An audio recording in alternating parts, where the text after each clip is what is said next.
Hello, कसे आहेत सगळे? तर आज झालं असं, की कामानिमित्त आईला मुंबईला जायचं होतं. त्यामुळे आज ती सगळी कामंही मलाच करावी लागणार होती. तर सगळ्यात प्रथम मी सगळी चहाची भांडी होती ती घासून घेतली आणि आज आईने नेमकी मच्छी घेतली होती. ती मच्छी साफ करून सगळं अगदी मी करून ठेवलं होतं. आपण असं म्हणतो ना, की आईला घरात काय काम असते? तर एक दिवस काम करून मला समजलं, की आई घरात किती कामं करते ती. कामही संपतच नाहीत.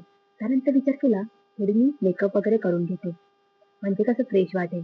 त्यानंतर मी त्यानंतर मला माशाचं कालवण बनवायचं होतं, म्हणून मी इथे तयारी करून घेत आहे. मी इथे नारळ फोडला, त्याच्यानंतर कुकर लावून घेतला. विचार केला बाकीची कामं होईपर्यंत कुकरचं काम होऊन जाईल. म्हणून मी आधी कुकर लावून घेतला. कुकर लावता लावता लक्षात आलं, अरे मला तर लादी पण पुसायची आहे. मग मी लादी पुसली आणि कपडे सुद्धा धुवून घेतले.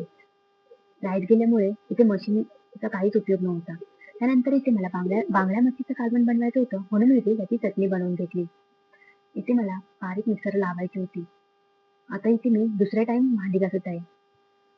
काय समजत नाही, एवढी कामं करता करता एवढी भांडी कशी जमा होतात, कुठे काहीच मेळ लागत नाही याचा. भांडी घासताच अर्धा दिवस निघून जातो. कुकर झाला, भात शिजून झाल्यानंतर मी इथे मच्छीचं कालवण बनवलं. कालवण पण मस्त झालं होतं. बाय.